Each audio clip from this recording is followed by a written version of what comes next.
आज हम आपको एनिमी पर मुबनी एक मूवी की कहानी बताएंगे जिसके लिए लोगों ने बहुत ज्यादा इंतजार किया है। मूवी आम इंसानों से अलग एक इंसान के बारे में है जो अपने अलग होने की वजह से बहुत कुछ फेस करता है। अब ऐसा क्या होता है ये जानने के लिए शुरू करते हैं। मूवी की शुरुआत में एक कपल को दिखाया जाता है जिनकी कोई औलाद नहीं थी और बच्चा पैदा करने के लिए वो बहुत कोशिश कर रहे थे। आखिरकार उनकी कोशिशें रंग ले आती हैं और एक दिन उनके घर एक गुलाबी बालों वाला बहुत ही क्यूट सा बच्चा पैदा होता है जिसका नाम वो कुसू रखते हैं।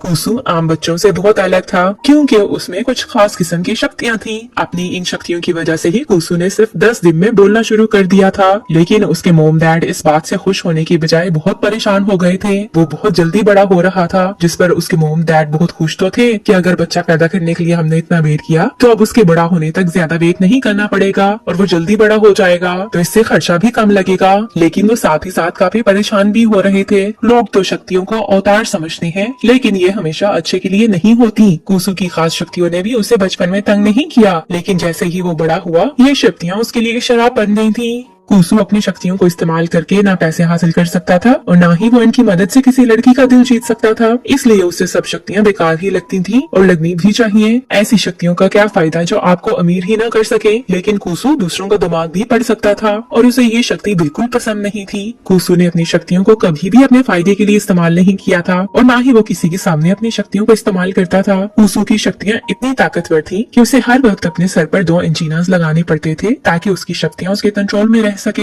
अगर वो अपनी शक्तियों को कंट्रोल नहीं करता तो वो कुछ ही सेकंड्स में पूरा शहर तबाह कर देता। कुसू चाहता था क्लास में किसी का भी ध्यान उसके एंजीनस की तरफ ना जाए, इसलिए वो क्लास में जाते ही सबको अपनी शक्तियों से हिप्नोटाइज कर देता था। एक दिन क्लास में टीचर बताता है अगले महीने हाई स्कूल फेस्टिवल होने वाला है। टीचर ने बच्चों से कहा कि आप सबको उस फेस्टिवल में तमीज से रहना होगा। अगर किसी बच्चे ने वहाँ बुरा बर्ताव किया या कोई भी बदतमीजी की तो अगले साल से ऐसा कोई भी इवेंट बच्चों के लिए नहीं होगा। इस इवेंट के होते कुसू हमेशा सब लोगों से अलग जाकर वक्त अकेले बिताया करता था, इसीलिए उसे अब भी इस फेस्टिवल के होने से घंटा फर्क नहीं पड़ने वाला था। वो तो बस अपना नदी के किनारे बैठकर वक्त एंजॉय करने वाला था। लेकिन बुरा हो किस्मत का कि उसे टीचर ने कहा इस इवेंट के लिए वो सब बच्चों पर नजर रखेगा ताकि कोई गड़बड़ ना हो, शक्तियाँ होने का कुछ फायदा तो हो। टीचर के क्लास से जाने के बाद हीरो नाम का एक लड़का क्लास में आता है जो खुद ही खुद को क्लास का मोनिटर बना लेता है और सब लोग इवेंट के बारे में प्लानिंग करने लगते हैं कि ऐसे करेंगे वैसे करेंगे, लेकिन सबके आइडिया को वो लोग रिजेक्ट कर देते हैं। हीरो कहता है हमारी क्लास इस इवेंट में एक एग्जीबिशन करेगी, लेकिन बाकी स्टूडेंट्स उसकी बात मानने के लिए तैयार नहीं थे क्योंकि वो इस इवेंट में कुछ अलग कुछ नया करके दिखाना चाहते थे। क्लास खत्म होने के बाद कुसू बाहर जाता है तो निंदा नाम का एक लड़का पीछे से आकर उसकी आंखों पर हाथ रख देता है जिस पर कुसू हैरान हो जाता है। असल में कुसू अपनी शक्तियों की वजह से किसी भी इंसान का 200 मीटर की दूरी से ही पता लगा लेता था, लेकिन वो नीदू का पता नहीं लगा सका था। नीदू का दिमाग हमेशा खाली रहता था, इसलिए वो आसानी से कुसू के करीब पहुँच गया था। नीदू ने कुसू से कहा मैं स्कूल के इवेंट में होने वाली एग्जीबिशन के लिए पत्थर ढूंढना चाहता हूँ जिसके लिए मैं तुम्हें अपने साथ ले जाना चाहता हूँ। कुसू उसके साथ नहीं जाना चाहता था। वो अभी सोच ही रहा था कि वो नीदू को क्या जवाब दे कि उसी वक्त वहाँ शून नाम का लड़का आ जाता है। शून का ऐसा मानना था कि कोई डार्क रीयूनियन नाम की सीक्रेट ऑर्गेनाइजेशन है जो पूरी दुनिया को तबाह करना चाहती है। शून नीदू और कुसू को स्कूल की छत पर ले गया ताकि किसी को उनकी बातों के बारे में पता न चल सके। शून ने उन्हें बताया कि मुझे ऑर्गेनाइजेशन की तरफ से एक खत मिला है जिसमें स्कूल इवेंट में होने वाले हमले के बारे में बताया गया है। उसने कहा इस खत में हमले की डिटेल के बारे में लिखा गया है। ये सब बताकर उसने कुसू से कहा मैं चाहता हूँ तुम स्कूल को इस हमले से बचाने के लिए मेरी मदद करो। उसकी बात सुनकर कुसू को भी लगा कि आज ही उसकी शक्तियाँ काम आएंगी, इसलिए वो उसकी मदद के लिए तैयार हो गया। लेकिन अंदर से वो भी जानता था असल में ऐसा कुछ नहीं है जैसा शून ने कहा है, ये सिर्फ उसके दिमाग का एक खुन्नस है। इवेंट से एक हफ्ता पहले कुसू क्लास में बैठा था जब उसे कुछ लड़कियों की आवाजें सुनाई देती है।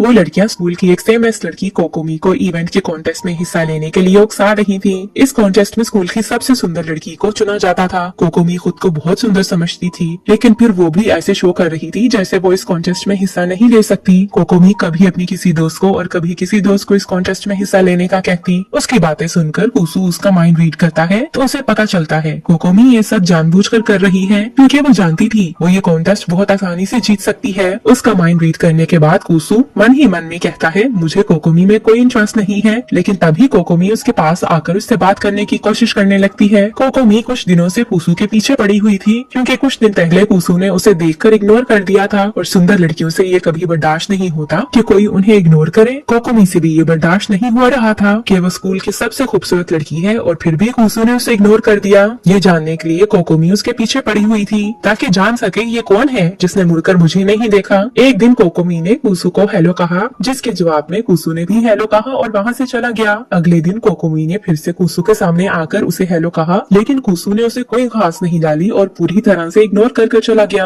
अब कोकोमी के लिए ये बर्दाश्त करना आसान नहीं था, इसलिए वो फिर से कुसु के पास जाती है। इस बार कोकोमी ने सोचा था वो कुसु को हाथ लगाकर हेलो कहेगी, लेकिन जैसे ही वो कुसु के करीब जाकर उसे हेलो कहने लगी, लेकिन कुसु अपनी शक्तियों का इस्तेमाल करते हुए उसके हाथ से पीछे हटकर वहाँ से गायब हो गया। कुसु की ये बेरुखी देखकर कोकोमी को उससे प्यार हो गया था, इसलिए उस दिन के बाद से कोकोमी कुसु के करीब आने के बहाने ढूंढती रहती थी। कुसु के करीब आने में कोकोमी हर बार नाकाम हो जाती थी, क्योंकि कुसु उसने कोई इंटरेस्ट नहीं लेता था। अब इवेंट का दिन आ जाता है। इवेंट के दिन सुबह को कुसु अपने मोम डैड के साथ नाश्ता कर रहा था जब अचानक से एक ग्लास टूट जाता है। ये देखकर उसकी मोम ने उसे कहा ये एक बुरा शगुन है, लेकिन कुसु इन बातों पर विश्वास नहीं रखता था, इसलिए कुसु फिर भी स्कूल चला जाता है, जहाँ सब बच्चे उन पत्थरों को देख रहे थे जो उन्होंने एग्जीबिशन के लिए इकट्ठे किए थे। सब बच्चों में से एक लड़के का पत्थर काफी मुख्तलिफ था। उस बच्चे के पत्थर पर लाल रंग लगा हुआ था, जो देखकर कुसु को याद आया ये लड़का जिसके पत्थर पर लाल रंग लगा था उसका नाम एरन था। ये एक अपराधी था और इसे खुद को सुधारने के लिए स्कूल में भेजा गया था।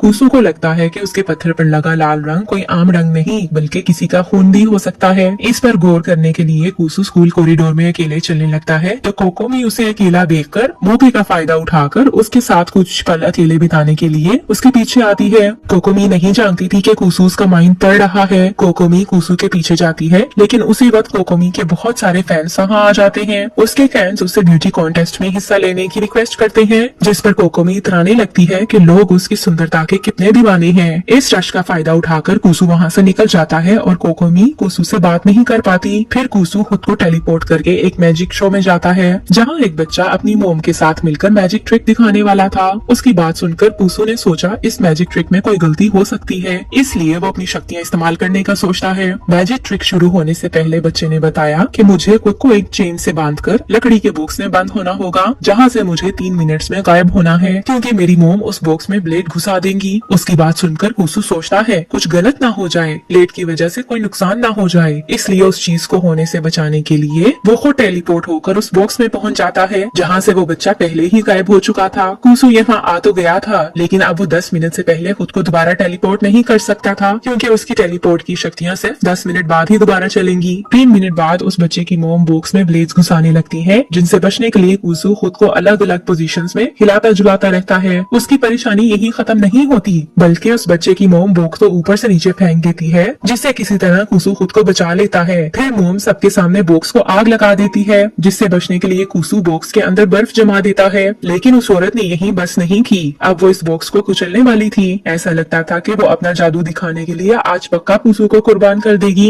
वो औरत जैसे ही बुलडोजर से बॉक्स कुचलने के लिए उसे बॉक्स के करीब लेकर आती है, तो कुसु को याद आता है कि उसके 10 मिनट तो पूरे हो चुके हैं, इसलिए वो बॉक्स से टेलीपोर्ट कर जाता है। कुसु बाहर आता है तो उसी वक्त वो बच्चा भी वापस स्टेज पर आ जाता है। दूसरी तरफ कोकोमी अपने फैंस को मजीद निराश होने से बचाने के लिए आखिरकार उनकी बात मान ही जाती है और ब्यूटी कॉन्टेस्ट में हिस्सा लेती है। उसकी इस बात से शून खुश नहीं होता, इसीलिए वो नाराज होता हुआ स्कूल के पीछे बने सहन में चला जाता है, जहाँ डार्क रियूनियन का एक आदमी उसे मिलता है, जो उसे अपने साथ ऑर्गेनाइजेशन के मीटिंग रूम में ले जाता है, जहाँ वो ग्रुप के लीडर से मिलता है। लीडर शून को बताता है कि तुम हमारी रियूनियन के पुराने साथी हो। तो शून कहता है मैं डार्क रियूनियन का बहुत खतरनाक और एक्सपर्ट लीडर था, लेकिन जब मुझे ऑर्गेनाइजेशन के असल मकसद के बारे में पता चला तो मुझे ना चाहते हुए भी स्टोन ऑफ डायरेक्शन चोरी करके भागना पड़ा, जिसके लिए मैं जादू की मदद से शून के शरीर में घुस गया ताकि मुझे कोई पहचान ना सके। लीडर फिर से शून को डार्क रियूनियन में आने का कहता है, लेकिन शून उसे मना कर देता है। लीडर उसे कहता है स्कूल में 7 क्वेयर बॉल्स हैं, जिनकी मदद से ऑर्गेनाइजेशन को तबाह किया जा सकता है। आज हम इन बॉल्स को यहाँ तबाह करने आए हैं, लेकिन शून ने उनसे पहले ही उन बॉल्स को ढूंढकर उन्हें तबाह करने का डिसीजन ले लिया था, क्योंकि वो नहीं चाहता था कि डार्क रियूनियन किसी को नुकसान पहुंचाए। दूसरी तरफ हीरो स्कूल के बच्चों को एक मुकाबले में हिस्सा लेने के लिए बुलाता है, क्योंकि जो भी ये रेस जीतेगा उसे 10 मिनट के लिए कोकोमी को देखने का मौका दिया जाएगा। नीरू इस भाग में हिस्सा लेने के लिए पहुंच जाता है, क्योंकि वो कोकोमी को 10 मिनट तक देखने का मौका हाथ से नहीं जाने देना चाहता था। इस रेस में किसी को चोट न लग जाए, इसलिए कुसु सब पर नजर रखे हुए था, क्योंकि वो जानता था कोकोमी को देखने के लिए बहुत रश होने वाला है और ऐसे में कुछ बुरा भी हो सकता है।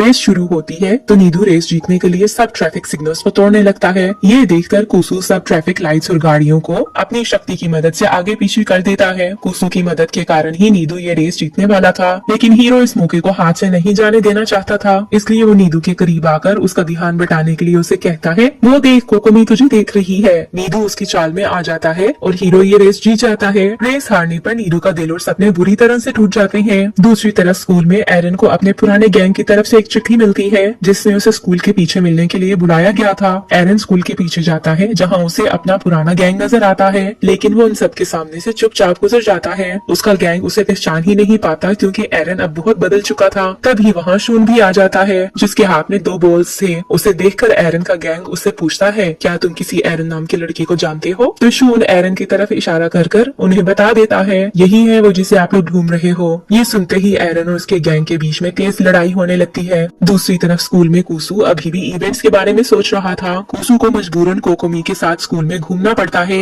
कोकोमी उसके साथ हॉन्टेड हाउस में जाना चाहती थी ताकि वहाँ जाकर डर के मारे वो कुसु के करीब आ सके। तभी वहाँ नीदू भी आ जाता है क्योंकि वो भी उनके साथ हॉन्टेड हाउस में जाना चाहता था। नीदू को देखकर कोकोमी का मुंह बन जाता है क्योंकि उसे लग रहा था नीदू रंग में भंग डालेगा। हॉन्टेड हाउस में जाकर कोकोमी डरने लगती है, लेकिन कुसु के लिए ये सब कुछ नॉर्मल था। एक भूत अचानक उनके सामने आकर उन्हें डराने की कोशिश करता है, लेकिन नीदू की शक्ल देखकर वो खुद ही डर के मारे बेहोश हो जाता है। इवेंट वाले नीदू को ही भूत रख लेते तो कुछ पैसे भी बन जाते और लोग भी डर जाते। नीदू को भी आइडिया आता है। वो और कुसु उस लड़के का मेकअप खुद पर लगाकर हॉन्टेड हाउस से बाहर निकल जाते हैं। बाहर आने के बाद वो दोनों मुंह धोने के लिए जाते हैं तो नीदू कुसु के ग्लासेस चुरा लेता है, जिस कारण कुसु की एक शक्ति एक्टिवेट हो जाती है। कुसु जिसे भी देखता है वो पत्थर का बन जाता है और उसकी इस शक्ति का असर सबसे पहले नीदू पर होता है। कुसु जानता था नीदू अब 24 घंटे से पहले ठीक नहीं होगा, इसलिए वो उस पर डू नॉट डिस्टर्ब का टैग लगाकर उसे उठाकर क्लास की रॉक एग्जीबिशन में रख देता है। सब स्टूडेंट्स ऐसी मूर्ति देखकर हैरान रह जाते हैं। फिर कुसु अपने लिए नए ग्लासेस ढूंढने लगता है और इस बीच वो बहुत सारे बच्चों को देखकर पत्थर का बना देता है। कोई रास्ता ना देखकर कुसु स्टोर रूम में जाता है जहाँ पहले से ही कोकोमी मौजूद थी। कोकोमी की खुशी की तो इंतहा नहीं रहती।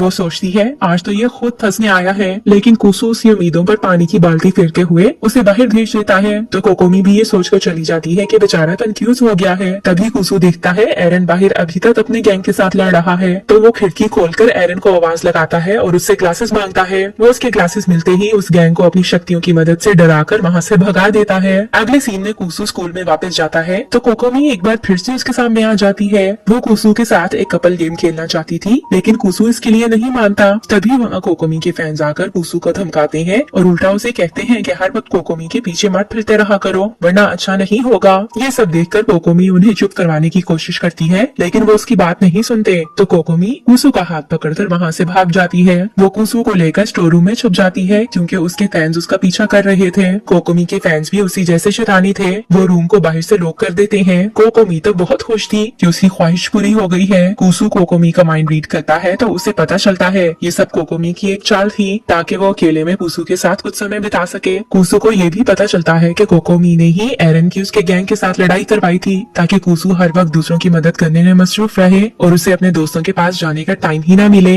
ये सब जानकर कुसु उस रूम से बाहर निकलने के लिए रास्ता ढूंढने लगता है। उधर शून 7 बॉल्स इकट्ठे करने के बाद डार्क यूनियन के मीटिंग रूम में जाता है। यहाँ पता चलता है कि ये लोग भी कोकोमी के कुछ फैंस ही थे। शून उन 7 बॉल्स को इकट्ठा रखकर उन पर कोई मंत्र पड़ता है तो उसे लगता है उसने डार्क यूनियन को तबाह कर दिया और इस दुनिया को उस ऑर्गेनाइजेशन से बचा लिया। दूसरी तरफ एरन से बदला लेने के लिए पूरा गैंग फिर से उसके पास पहुंच जाता है। एरन ने अपने ग्लासेस कुसु को दिए हुए थे, इसलिए उसे कुछ भी ठीक से नजर नहीं आ रहा था। गैंग एरन पर हमला करने के लिए उसकी तरफ बढ़ते हैं तो कुसु उन सबको गायब करके वक्त में पीछे भेज देता है। अपनी शक्तियों का इतना इस्तेमाल करने की वजह से कुसु का शरीर बेजान हो जाता है और वो बेहोश हो जाता है। कुसु के बेहोश होते ही उसका हिप्नोटाइज का असर भी खत्म हो जाता है, जिस पर कोकोमी को उसके सर पर लगे एंटीनास नजर आते हैं और वो एक एंटीना को बाहर निकाल देती है जिससे कुसु की शक्तियां भी बाहर निकलने लगती हैं। इसलिए पूरी दुनिया के सेंसर्स काम करना बंद हो जाते हैं। कुसु को होश आता है तो वो किसी चीज पर हाथ रखता है जो तुरंत टूट जाती है। ये देखकर कोकोमी डर जाती है, इसलिए वो कुसु के एंटीना भी छोड़ देती है। कुसु कोकोमी से अपना एंटीना वापस मांगता है, लेकिन उसी वक्त कमरे की दीवारें जमने लगती हैं। कोकोमी को बहुत ठंड लगने लगती है और उसे लगने लगता है वो मरने लगी है। कुसु समझ आता है कि वो इस वक्त धरती पर नहीं है, इसलिए अब वो कोकोमी के भी होश होने का इंतजार करता है। कुसु अपनी शक्ति से अपना एंटीना ढूंढकर जिस बिल्डिंग में वो था उसे वापस धरती पर ले जाता है। वो सोचता है मैं दूसरों को इस सब के बारे में कैसे समझाऊंगा, इसलिए वो अपनी शक्ति से एक दिन पीछे जाने का फैसला करता है और वो सबको एक दिन पीछे ले जाता है। अगले दिन वो अपनी फैमिली के साथ नाश्ता करते हुए सोचता है कि एक दिन पीछे आकर अब मैं सब फैसले ठीक से करूंगा। और हम आगे जान पाते हैं कि ये फैसला उसकी और कोकोमी के बारे में था। स्कूल में कुसु ने देखा किसी को कुछ भी याद नहीं और वो एक दिन पीछे यानी फेस्टिवल वाले दिन पर आ गया था। कोकोमी उसे देखकर स्माइल करने लगती है तो कुसु भी उसे पहली बार वापस स्माइल देता है और यही इस मूवी की हैप्पी एंडिंग हो जाती है। Thank you for watching.